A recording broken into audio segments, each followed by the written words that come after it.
Bonjour, dans cette vidéo, nous allons voir comment réaliser un test d'indépendance du Qui2. Nous allons voir ceci sur un exemple. On souhaite savoir si la période d'engraissement a une influence sur la mortalité des porcs.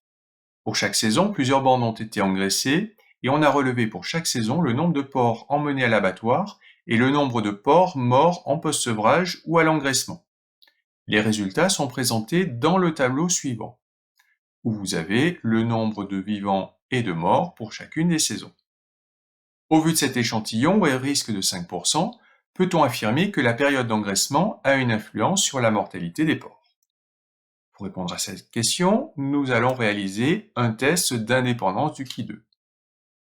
Ce test d'indépendance du Qui2, c'est un test d'hypothèse, donc on va poser les hypothèses. La première hypothèse, c'est l'hypothèse nulle, qu'on note H0, qui est que la période d'engraissement n'a pas d'influence sur la mortalité des porcs. Autrement dit, la période d'engraissement et la mortalité des porcs sont indépendantes. L'hypothèse alternative, qu'on note H1, c'est le contraire de l'hypothèse H0, c'est que la période d'engraissement a une influence sur la mortalité des porcs. L'hypothèse H0 est celle avec laquelle on va raisonner. Sous cette hypothèse H0, on va calculer les effectifs théoriques. Pour calculer ces effectifs théoriques sous l'hypothèse H0, on reprend le tableau des effectifs et on va faire les totaux en ligne et en colonne. Maintenant, il s'agit de calculer les effectifs théoriques. Regardons ici ce premier effectif théorique pour avoir sous l'hypothèse H0 le nombre de porcs vivants en hiver que l'on devrait avoir. Pour calculer cet effectif théorique, on fait le calcul suivant. On multiplie 860 par 2992, c'est-à-dire qu'on multiplie les effectifs marginaux qui correspondent et on divise par 3200 l'effectif total. On répète ceci pour chacune des 8 cases et on obtient ici en rouge les effectifs théoriques sous l'hypothèse H0. Nous observons ici, bien entendu, des différences entre les effectifs observés en noir et les effectifs théoriques en rouge. Voyons voir maintenant si ces différences sont importantes ou non. Pour cela, on va utiliser une variable aléatoire de décision. Sous l'hypothèse H0, la variable aléatoire K égale somme des effectifs observés moins effectifs théoriques au carré sur effectifs théoriques est distribuée selon la loi du Qui2 à K égale 2 moins 1 fois 4 moins 1 égale 3 degrés de liberté. On a un tableau qui a 2 lignes et 4 colonnes. On obtient ainsi le nombre de degrés de liberté en faisant le produit du nombre de lignes moins 1 par le nombre de colonnes du tableau moins 1. Cette variable aléatoire de décision va prendre une valeur sur notre échantillon. Cette valeur, c'est 813 moins 804,1 sur 804,1 au carré, puisque pour la première case, on a 813 en effectif observé et 804,1 en effectif théorique, plus 736 moins 729,3 au carré sur 729, puisque pour la deuxième case, on a 736 en effectif observé et 729,3 en effectif théorique, plus ainsi de suite, jusqu'à 74 moins 63,7 au carré sur 63,7, puisque dans la dernière case, on a 74 en effectif observé et 63,7 en effectif théorique. On obtient à peu près 5,04. La question est maintenant de savoir si ce 5,04 correspond à une différence importante ou non avec une indépendance entre la mortalité et la saison. On va avoir une indépendance entre la mortalité et la saison, d'autant plus que les effectifs et les effectifs théoriques vont être proches. Si les effectifs et les effectifs théoriques sont proches, notre différence ici va être très petite, donc le carré va être très petit, donc ici, ce quotient-là va être très petit. De la même manière, ici, tous les quotients vont être petits s'il y a indépendance entre la mortalité et la saison.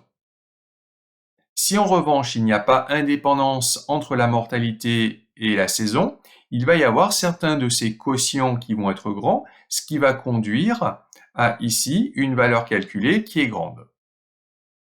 Le risque est fixé à 5%, donc comme notre variable aléatoire de décision est distribuée selon la loi du qui2 à 3 degrés de liberté, on va chercher pour quelle valeur de la loi du qui2.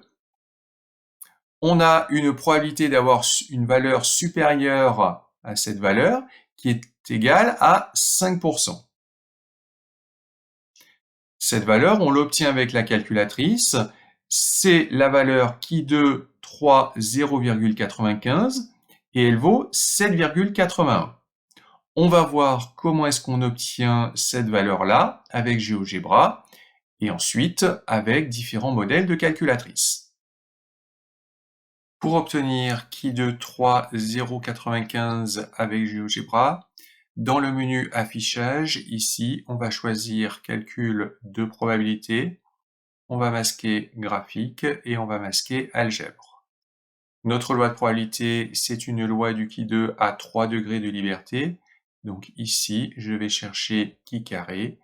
Le nombre de degrés de liberté, c'est 3. Je valide. Et j'obtiens ici la courbe de densité de la loi du qui2 à 3 degrés de liberté. Notre risque de 5%, il est situé ici du côté droit. Donc je vais me mettre ici avec une probabilité à droite. Je veux que ma probabilité à droite soit égale à 0,05, donc 5%. Donc je saisis ici 0,05 et je lis ici ma valeur critique. Donc qui2 3 0,95 qui est égal à 7,81 47 3. Je peux aussi me mettre avec une probabilité à gauche. À gauche, j'ai une probabilité de 95%, donc 0,95, et j'obtiens ici cette valeur de 7,81 47 3. Pour obtenir la valeur qui2 3 0,95 avec une calculatrice Casio, je me mets ici dans le menu 1, je valide, et je vais chercher le menu dans Options, Stat, Dist, Qui, InfC. Je choisis ici donc la fonction inv qui cd. Je rentre d'abord la probabilité à droite qui est de 0,05, virgule ici, j'entre le nombre de degrés de liberté, 3, je ferme la parenthèse, et j'obtiens ici la valeur 7,81 47 27 903.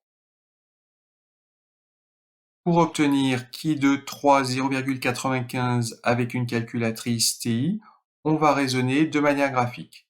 Pour cela, on va se mettre ici dans le menu f de x. Dans Y1, on va rentrer la fonction de répartition de la loi du qui2 à 3 degrés de liberté. Pour cela, seconde, distrib. On descend ici jusqu'à qui2 frep. On valide. Borne min, on note 0. Borne sup, on met x. dl, le nombre de degrés de liberté, on met 3. On descend et on colle. On va chercher quand est-ce que cette fonction de répartition est égale à 0,95. Donc ici, dans Y2, on va noter 0,95 et on valide. On peut faire ici une représentation graphique. On obtient donc en bleu la fonction de répartition de la loi du qui2 à 3 degrés de liberté. En rouge, la droite d'équation y égale 0,95. Donc il s'agit ici de trouver l'abscisse du point d'intersection entre ces deux courbes. Pour cela, on va aller dans Calcul, donc seconde, Calcul. On descend ici à Intersection. On valide. Donc première fonction, c'est en bleu. On valide. Deuxième fonction, c'est en rouge. On valide. Valeur initiale, eh bien, on peut commencer à 0, comme c'est proposé.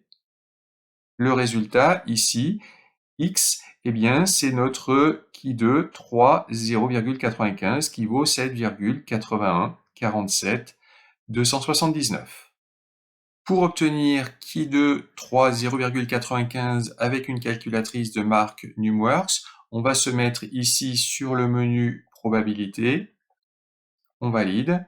Ici, dans Probabilité, on va choisir la loi du Qui2. Le nombre de degrés de liberté, on le choisit, c'est 3. Suivant. Donc ici, on veut du côté droit une probabilité de 0,05 ou à gauche ici une probabilité de 0,95. Donc ici, on est avec une probabilité à gauche, donc on va choisir une probabilité de 0,95. On valide. On obtient ici notre valeur critique qui est 7,814728. Ou alors, si on préfère, ici, on peut choisir la probabilité à droite de 0,05. On valide et on retrouve la valeur de 7,814728. Maintenant, on peut construire le schéma et la règle de décision. 7,81, c'est notre valeur critique, donc que l'on note ici. Si on a une valeur calculée qui est plus petite, on va accepter H0. Si on a une valeur calculée qui est plus grande, on va rejeter ici H0 avec un risque de 5%. Ici, la valeur calculée, elle est là, c'est 5,04. 5,04 est dans la zone où on accepte l'hypothèse H0. On indique que comme 5,04 est inférieur à 7,81, on accepte H0. Cela signifie que, au vu de l'échantillon et au risque de 5%, on peut affirmer que la période d'engraissement n'a pas d'influence sur la mortalité des porcs. Il faut bien faire attention que cette conclusion, on n'est pas sûr qu'elle soit exacte. Cette conclusion, elle dépend de l'échantillon. On aurait pris un autre échantillon, on aurait eu une autre valeur calculée. Et cette conclusion dépend également du risque que l'on a choisi. Ici, on a choisi un risque de 5%. On aurait choisi un autre risque, on aurait eu une autre valeur critique, donc peut-être une autre conclusion.